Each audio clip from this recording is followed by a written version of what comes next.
How's it going, Joe? Yeah, good. Thanks, Tobes. Looking forward to the podcast today. Good. Well, let's get straight into it. Obviously, this is a bit about us. Get to know the founders. Mm-hmm. We want people to understand the people behind Placeable. Yeah. So I'm going to sort of dive straight into it, Joe. And the first question I have for you is, tell me a bit about your role at Placeable.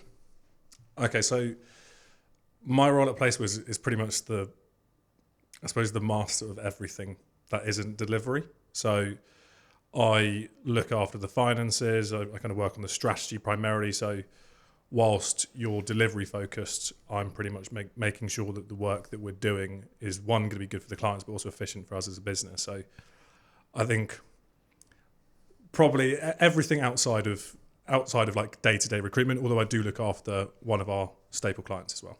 Yeah. Okay. And obviously there's a lot of background to where we've come to today. I say a lot of background. I guess it depends how you look at it. But what's been your journey to sort of getting here? Long journey, lots of mistakes probably. But I think I've always been interested in entrepreneurship. Yeah. As you know, like when I was 14, I was selling microstars with my brother on eBay. The big-headed Little football figures, big heads, different places. Yeah. He kicked me out of that business for not contributing enough, which was understandable. But then I think kind of going pre-university, I worked at a pub like pretty much everyone that's 16, 17 does.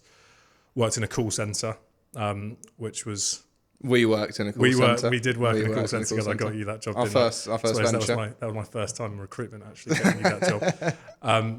But no, that was brilliant for building up a set of skills that I don't think you can get unless you're constantly on the phone, constantly getting rejected. I remember once I worked on Valentine's Day, and I called this person up to do, I think it was a survey about bin collections locally. A Serco survey. Yeah, and then this lady picked up. She was very nice to me, and then her husband took the phone off and said, "Nobody fucking loves you." And I think that was my first lesson in like rejection. Yeah, in a professional sense. It was pretty brutal. That. Yeah, it was brutal, and I think that kind of carried. I like putting myself in those environments where it was tough. So like when I got to university, my first job was selling sound bars. The things that connect to TVs. Yeah. In a Curry's, so I was going to people who came in to buy a kettle, trying to sell them a sound bar. That's a natural cross sell. Yeah, it was everyone wanted one that came in. I think I did it for 6 weeks. I didn't sell one. Yeah. It was the hardest job in the world. But again, it was good for kind of like building resilience, I suppose. But I think moving to uni, so I went to University of Leeds, the management. I think I took academics relatively seriously, but probably not as seriously as a lot of people did. I was more focused on working, like trying to earn money or have fun with my friends. But I did okay at uni. Continued that kind of interest in entrepreneurship I got into a scheme called Year in Enterprise, which is essentially where rather than doing a placement year where you go to a company, like a year in industry, I essentially got funding from the university to start a business, which was called Roundabout, which I can see you smirking about, another story of failure. And that one's probably the time in my life where I learned the most lessons, without a doubt. So did that. Professional life, after the failure of Roundabout, which took a while to kind of recover from. So you're going to explain... I can explain. You're going to explain what happened? So, you can't just move on past... Yeah, I tried to swiftly move on past it. But So essentially, I just wanted to start a business. Yeah. So I didn't really care what the business was in. Yeah. And I was a classic, first year student, sold tickets to events. Yeah. You thought you knew it all. Became like that promoter guy, which is something that, makes me shiver thinking about it. But that was me. Yeah. What kind of events, like, parties and stuff? Events and so on. Yeah. Okay. I ran this event where we took students from Leeds to Newcastle. And it was a massive success. So like we had I think it was called the Deloitte Micro Tyco Student Challenge or something like that. They give you £1, you have to turn it into as much as possible. Right. Okay. Yeah. And I knew it was a cash flow issue. Like selling £1 to £2, £2 to £4 can take too long to make enough money to win. So essentially, we we created kind of contracts with bus companies, club owners, etc., and got all this packaged up in deal where we pay them in cash on the night. Right. And we sold tickets to students in cash. And therefore we could kind of take revenue before we had any kind of cost. Yeah, okay, makes sense. Sold 200 tickets in like 2 hours. It was so easy. How'd you do that? I think just think about students, the idea of them going to a different city for a night out. It was carnage. I think we left like 30 people in Newcastle on the way back, which was a different lesson. But essentially, I thought to myself, there's a business here. I could scale this. I could do this in different cities. I could talk to societies and stuff like that. Yeah. So in my year in enterprise, I essentially did that. But what I didn't really factor for was like naivety. So I was thinking, I'm going to do this every single time. I'm going to make hundreds of thousands of pounds and it's going to be so easy. And because of that, I started to go, well, why don't I just do my own events? So one win led to massive overconfidence. Yeah. I remember I showed my cash flow to my dad and he just laughed. But I was like so confident it was going to happen. Anyway, I decided I'm going to do my own events. I'm going to cut out the middleman. So I started booking venues. I booked 3 venues at once. Laid down all of my savings. I was that bullish on it. Yeah. Anyway, the day that the grant comes in from the university to pay the remainder of my costs, I went out with my friends, not to spend the money, just a night out as a student. Yeah. And I was roofied. So what do you mean roofied? So someone spiked my drink. Right. Someone spiked my drink. I woke up in a street like 3 miles away from where I lived, and I had no phone, no wallet, no keys. And I remember it took me like 3-4 hours to get back to my house and just pretty much collapsed and fell asleep. Not realizing anything that had actually happened. I was so disorientated. I didn't consider that I'd been mugged. Essentially. Wake up. And presumably this isn't. I haven't been to university, so I'm presuming this isn't just a normal night out for a university student. I've heard stories. I've heard stories. It's a bad thing. It happens more often than you think. You don't like. It happened to me. Yeah. But whatever. Like that just happens. So I've got to deal with that. Anyway, the issue was because I spent all my own money. And then I couldn't pay the rest. I lost all my deposits. I had to cancel everything. Yeah. So I lost every penny. Yeah. On my first day of trading, which was not, which looking back was easy in comparison to the call center. Yeah, and it was it was one of those moments where it destroyed my confidence, I suppose, in that I knew I'd made bad decisions. But I kind of got back on the horse gradually. Did I think 3-4 more events and got myself back up to a neutral cash position. So pretty proud of what I did there.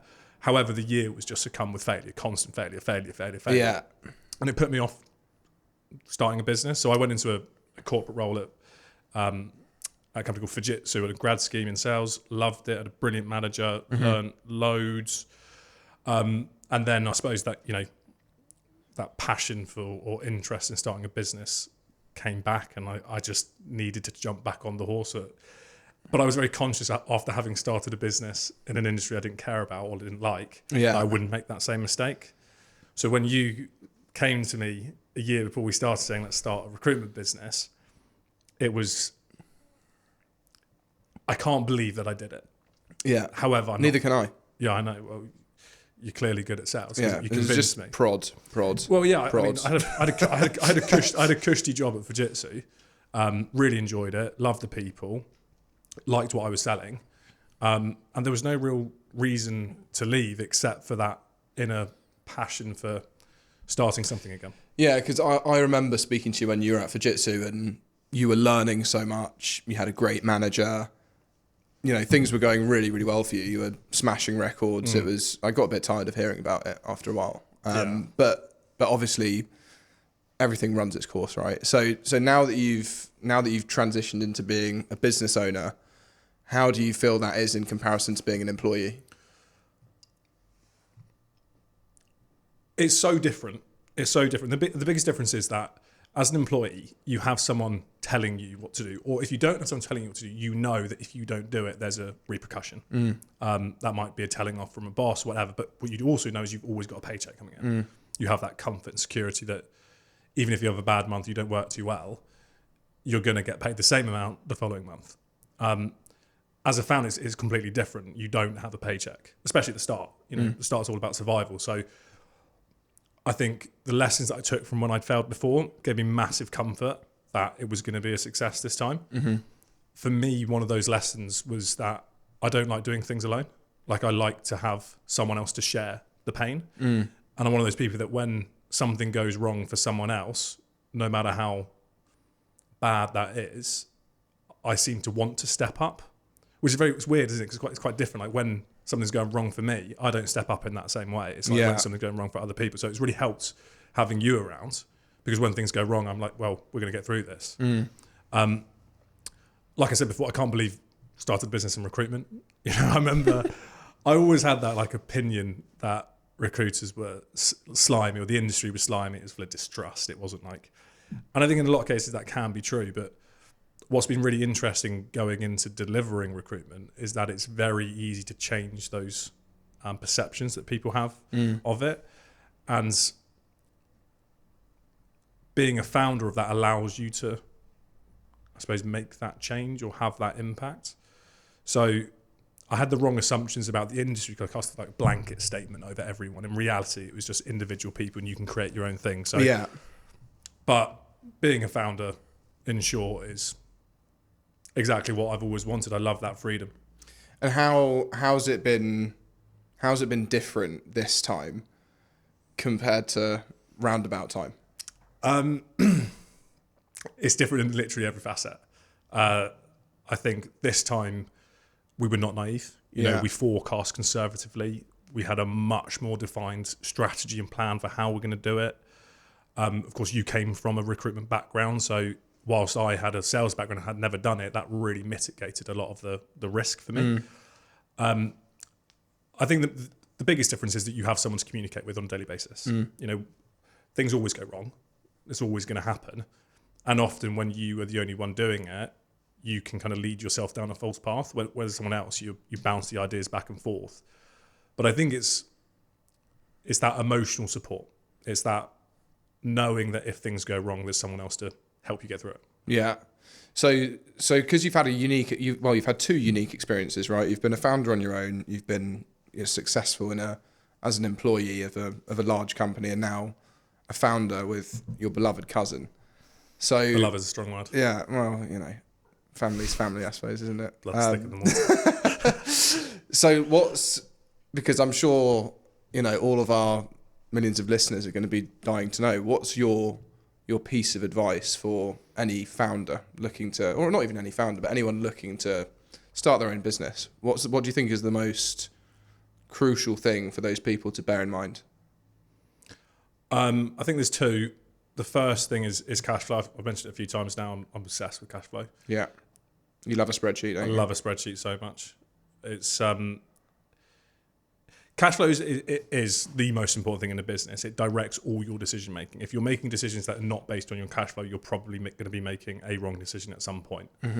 So essentially, for people that don't know, a cash flow is what gives you visibility of the cash position you have in your bank, i.e. how much money you have in your bank at any given point in time.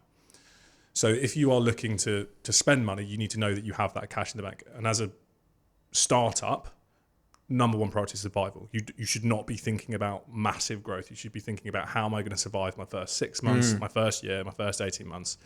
And when you have a positive cash flow position, how are you going to grow? That's in our case like bootstrapping a business. You know, not looking for external funding is different if you raise money from venture capitalists, etc., because you have that positive cash position. But for a startup founder, knowing how to use a cash flow, knowing how to make business decisions from that cash flow is the most important thing. But the other one, which I learned from my time at Roundabout, is around being self-aware. So knowing where your strengths are and being okay that you're not good at everything. Yeah. Very, very few people can do everything well.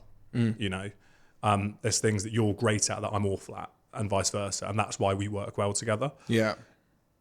I wish I'd known that at Roundabout, because I would have brought someone else in to kind of offset the gaps that I had. Yeah, and I think that's the benefit that we both had of having quite varied experiences, you know, prior to actually starting a business in different industries. Like you say, it's, you know, everything from, you know, working a job in the pub where you learn really valuable lessons that even then you kind of take into your professional career, and then, like you say, an office job, a large company. I had a whole bunch of jobs, but I think probably learning and development, was so key for you before starting a business that actually you had so much knowledge that I wasn't even aware of before you started that put us in such a stable position. And I think, like you say, I'd certainly agree that having a really conservative forecast when you start and not over-egging it and not being too bullish like you were when you were younger and naive is probably what, it's all about setting expectations, isn't it? Yeah, I think you don't know what you don't know. Yeah. You're not taught at school how to start a business. You're not taught probably the behavioural or attitude lessons that you need. It's a very, very different skill that's very, very hard to master. And in my opinion, the only way to really master it is by doing it yourself and failing. It's about being comfortable with that and hopefully trying to learn as many lessons as you can from people that have been there and done it, but knowing that you're also going to make mistakes, and that's absolutely okay. As long as the decisions you're making before those mistakes are kind of based on logic, you're actually trying to do the right thing rather than acting impulsively. Why not? It's a great way to learn a lesson. Yeah, agreed. So obviously we're a year in now, Joe. Mm-hmm. It's been a good year. It's been an interesting year. We've learned a lot of lessons, but we're now looking to scale and make it really special. Yep. So what I want to know is, because I already kind of know the answer to this question, what kind of manager are you, Joe? I think you're probably going to be better placed. No, this is on you. I want to hear it. I want to hear it from the horse's mouth. What kind of manager? Or actually, what kind of manager do you think you are? Yeah, I think that's the key. I think that's the key difference there. I think that I will be a manager that will allow people to make mistakes. I've spoken about loads, which is, I think failure is a really good thing, especially failure in like a safe environment. An environment that allows you to fail and not berate you for it. Mm-hmm. So when I look at the people that currently work, like Maddie, I like it when she makes mistakes because she very rarely makes another mistake again because she learns from it. Yeah. So I'm definitely going to be a manager that gives autonomy to make mistakes. I think I'm also a manager that knows when to have a tough conversation. Ultimately, I do love when I see other people succeed, and sometimes that means you have to show a little bit of tough love. Mm-hmm. But for 90% of the time, it's about providing an environment that allows them to thrive. So I want to get to know the people in the team as human beings, as people, and understand what makes them tick, so that I can adjust the way that I manage so it suits them. Yeah, I think the mistakes point you made is such a crucial one, because I know I think for me personally, I've always had to learn the hard way, right? Yeah. You get told what you should do, but you have to kind of go off on a tangent sometimes and, feel like a bit of an idiot because you made the wrong mistake. But like you say, you've got to create an environment where that's okay and it's all learning, right? Yeah, of course. I mean, we haven't touched on this kind of episode, I suppose, but the scheme we're creating is called the Founders Project. To be a founder, you need to be comfortable with making mistakes. So within the 3-year program, which I believe people will be able to get information on in a different podcast that we're going to release, but in order to be able to be successful as a founder, you need to make mistakes. And we want to create that environment where you'll learn those mistakes under employment, so that when you do become a founder, you're kind of prepped and ready to go. Yeah, I totally agree. I look forward to seeing what people think of that. So obviously, there's a lot of good about you, Joe. There's some bad things as well. But what I'd be interested to know is what do you think personally are your best traits? I mean, this is a difficult question, is it? Because you don't really want to. We've only got a certain amount of time for this. My best traits. My best traits. I think I actually, like, with the people I live with at the moment, we have like this ball which has like the questions for you. I think it's like to boost your self-esteem, and occasionally we just chuck it around, and wherever it lands on, you answer. Right. And the question, like, what your best traits, came up on that, and I didn't know. So my housemate said that generosity is my best trait. Yeah, I think I'd agree with that. Which is which is a good thing. Mm-hmm. I think that's good. But I think from a professional standpoint, I'm fairly good at simplifying complex things. Mm-hmm. There's one of our clients, not to kind of plug them too much, but a company called Multiverse, the president is Jeremy Duggan, in a podcast that he speaks in. He talks around that complexity isn't scalable. That in order for people to be able to understand and implement things effectively, it needs to be simple. So I try and work off rules of three. So if anything is too big and too grand, how do we simplify it to something that's digestible and manageable? I think that's probably a trait that's pretty good about me. Yeah, I'd agree with that. And on the flip side, how about your worst traits? You're probably better to answer this than me, really. Well, yeah, but let's hear it. Let's hear it from you. I'm testing the self-awareness here. Okay. I'm a real stickler for detail. I know that's annoying, and I know that annoys you a lot, which is like if something is, it's a stupid example, like bad grammar or poorly presented. Yeah, it makes me lose sleep about it. Like it needs to be perfect all the time. That is something that I think I'm relatively good at controlling, but I don't think that's. Yeah, I don't notice that too much, but I think I probably have a similar trait. You definitely. I'm extremely OCD, so I can certainly relate to that. But I think that the one that I say I'm really bad at, I'm good at giving advice to people. I'm one of those people, friends, that they come to me to get advice on things. I'm terrible at implementing my own advice on my own life. Yeah, but I think that's the case for a lot of people. Yeah, I know. I had a conversation a couple of days ago with a candidate actually around this, and she said the same thing. And it's something that I think I'm going to try and consciously do a little bit more. Zoom out. Yeah. And give myself a little bit of breathing space to, take my own advice. Yeah. Which isn't always the best advice. Yeah. Well, it's quite easy to get caught up in the rat race, isn't it? And the day to day. And it is, yeah. I think, when you're frequently kind of lent upon to give advice, sometimes you neglect the fact that you should be listening to yourself, actually. Yeah. It's a difficult thing to do. But if everyone did it, everyone probably make much better decisions because it's much easier to give other people advice when you don't have all that like background noise. Yeah. Well, the world's not perfect, is it? No, not at all. So, obviously, what are you, kind of 20s, going on 27 now? Do you not know my own age? We were born 3 months apart. October 25th. October 25th, yeah. 26 years old, yeah. There you go, 26 years old. 26 years young. 26 years young, Is that a few grey hairs? A few grey hairs. Yeah. That's all that hard work, Joe. Yeah.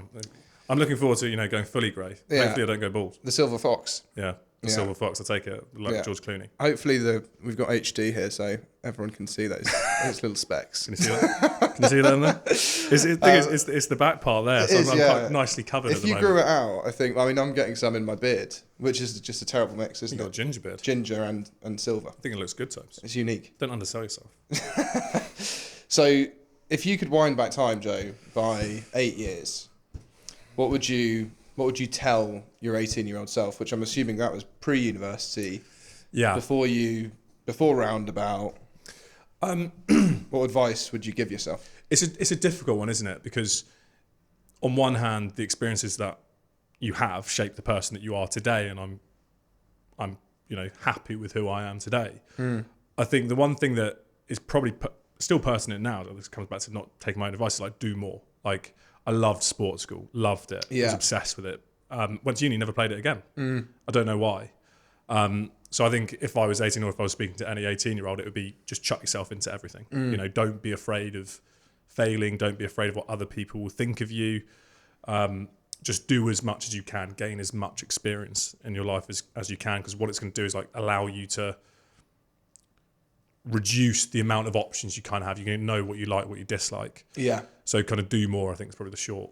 And I think also for anyone, for us and the next generation growing up, there's unlimited choice now, which is great, but there's crippling problems as well, though, there's problems that come with that. Can you imagine growing up when there was a certain number of industries and jobs and you had a smaller choice and there wasn't really too much, I don't know, it would have been a lot easier, right? But then again, it's a difficulty possibilities were much smaller, right?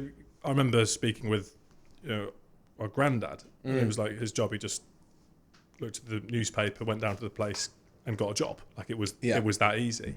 When you look at every facet of our lives now, it's just all in your fingertips. And I do think, have you ever been on Netflix and No, scroll, I've never scrolls. been on Netflix. It's another one of your crap jokes. Yes, I've been on Netflix. And you just scroll for like 30 minutes. Yeah, Because there's too much to do watch. you know what? Do you know what I did last night? This is actually a true story. Last night, I sat down with my girlfriend and flatmate. We spent about 90 minutes, and I'm not even exaggerating, watching trailers of movies. Yeah. We didn't even watch a movie. And that's what it's like now. Yeah. Whereas before, what was on TV, you just watched. Yeah. And I think that because there is so much available, it's great to go out and do it. But I think I'm probably someone that doesn't do much because there's so much to do. Yeah. So it's like stifling. Yeah, isn't I think it? this is something that anyone that's young would be good. Just do more. Yeah.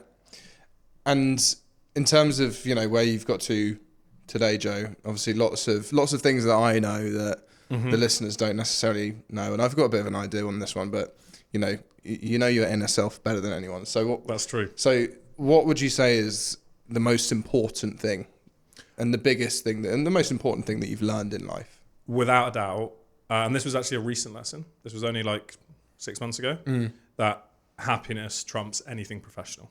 What I mean by that is, since I was like I said, 14, I have been a professionally focused person. It was all around how much money can I earn, how can I get to the next step. If I get to this next destination, I'm going to be happy.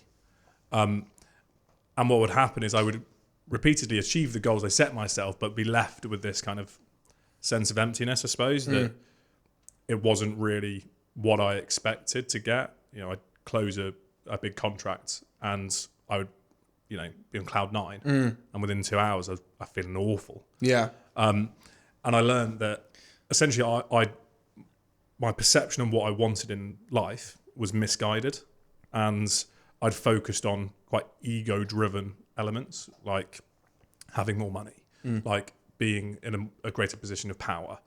When I stripped it back, the things that I enjoyed most in life was when I saw other people succeed, when I helped people. And of course, you always want to have the fundamental basics of, having the right earning level and all that kind of stuff. But the purest moments of joy I've had in my life have all been around helping people. So over the last 6 months, I've focused on doing that, and I'm the happiest that I've ever been. Yeah, I think I remember when you worked, when you were employed previously, you had such massive ups and downs. Yeah. It was, the biggest high ever when you signed a deal, but you'd be, kind of knee deep in paperwork for weeks and weeks and weeks and contracts, and then it would all come to this crescendo. Yeah. And then it would kind of go down again. And I remember there was just this roller coaster of ups and downs. And I think you said to me when, that I suppose since you've started the business, it's been much more level. Which right? is There's weird. still those ups and downs. But Which is weird because you'd think, starting a business, it would be more up and down. And I think that certainly was the case when I started my first business, but taking the lessons from the first failure helped the second one. Yeah. But yeah, I think, being happy makes you work well. Being happy makes you become someone that everyone wants to be around. And if your professional environment can support you being happy, I think that's the place to be. Yeah. Good. Well, I think that'll do for now, Joe, won't it? We've gone into a bit about yourself. We've learned about you. I hear you have a game for me. That is true. Yeah. I have a game. I don't know if I'm nervous or excited. I think you should be both. And the game it's called the quickfire question game. Okay. As opposed to the 14 questions in 120-second game. Yeah. We'll let people in on that at some point. Yeah. Careful. So, my first question for you is, this is a good one. You're going to like this one. Would you prefer the ability to grow facial hair or never growing any grey hair? I'd quite like to go grey. Is that weird? Yeah. Like George, I think go bald.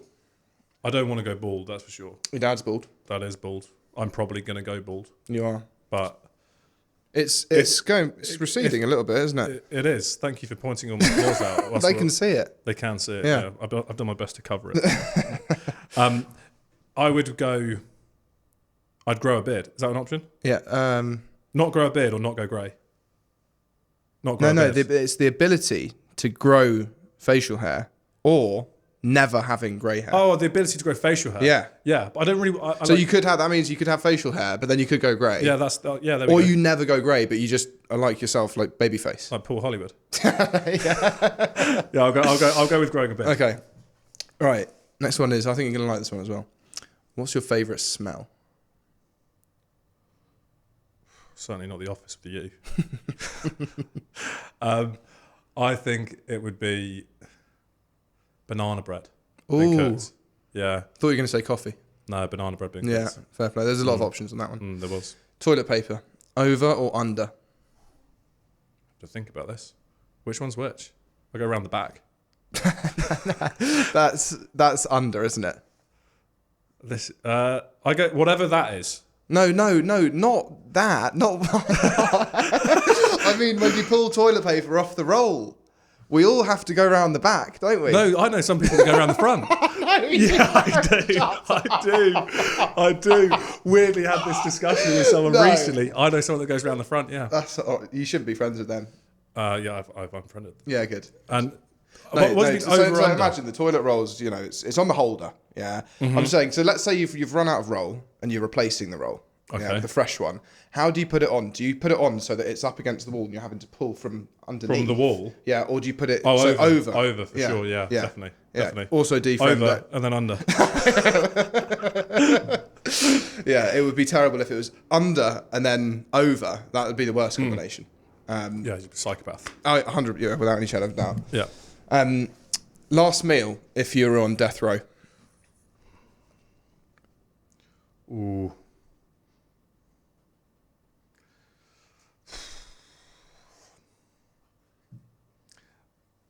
I cook. It'd be something I cook, which is like this sausage gnocchi. I know it sounds really weird, chef. but it's like sausage pesto Right. gnocchi. It's delicious. I'm not going to describe the ingredients because it's a secret meal. But Yeah, fine. that's what I'd have. You cook a decent pasta, so I can do cook I can believe that. Least favourite trait in people. Arrogance. Yeah, I thought you might have said that. Why are you so incredibly strategic? I'm still. You know, I have to think for two people. Who's that? It's. Yourself, I think yourself and your ego. I don't like arrogance. I'm strategic, Toast, because it's one of the skills that I have and you don't. Okay, no, I'll take that. That's fair. There we go. Self-awareness. It is self-aware. Yeah. Okay, I think you might like this one as well. What do you think the first person to milk a cow was actually trying to do? Well, I was not expecting a question like that. Yeah. I don't know, just squeeze it. Like, It's I an don't interesting one, isn't think it? it would be something sexual, No. for sure. You'd hope not, wouldn't you? I would, okay. But do you think there's other animals who have... Tell you what, I've got an answer to this now. Yeah. Someone would have seen a calf Yeah. getting milk from the udder, Oh, I didn't think of this. and then they would have been like, what's coming out of that thing? Yeah. And they would have squeezed it. Yeah. That's why you're so strategic. That's like two answers in one. Thank you. Describe our relationship in 3 words. Does it have to be like 3 separate words? So not like a sentence. Like, I hate you. That would be yeah, well, I suppose like 3 descriptive, three descriptive words. adjectives, I guess. Yeah. It would be comical, wholesome, Yeah. and comical, wholesome, and bitterness. Shut up. I thought you were going to say frustrating, but that's cut me deep. Well, you know, you're bitter at me sometimes, and I'm bitter at you. You know, part of business. That's true. Healthy bitterness. Yeah. Number 1 holiday location.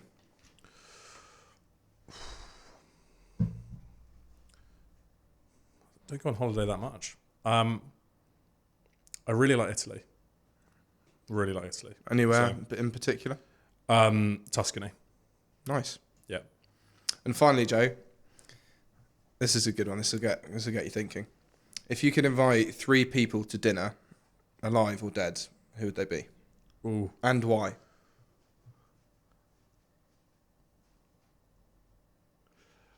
I'm big in sport, like watching sport. So, Alive or Dead.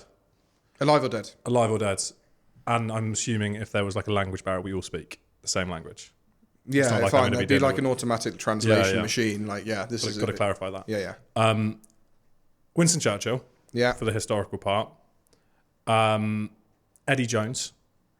I think he's just hilarious. England rugby coach. Yeah. And bit of a song would probably say Grandad. Oh, nice. Yeah. All three of them together. Yeah, Grandad would love it, wouldn't he? Yeah, he would. Yeah, Winston Churchill. Yeah, his he idol. would probably wouldn't know who Eddie Jones is. No, he wouldn't. No. Yeah. But he'd be happy. Yeah. You'd get no. I Get no would- talking time. I would with just speak with Winston Eddie Churchill. Jones. Exactly. And then, Yeah. Grandad speak with Winston Churchill. That'd be very kind. Right. Well, that's it. It's been a pleasure, Tobes. It's been lovely. It has. I've thoroughly enjoyed that, Joe. Yeah, there was some surprise questions in there. But hopefully I didn't come across like too much of an idiot. You don't have to try. Cool. Thanks.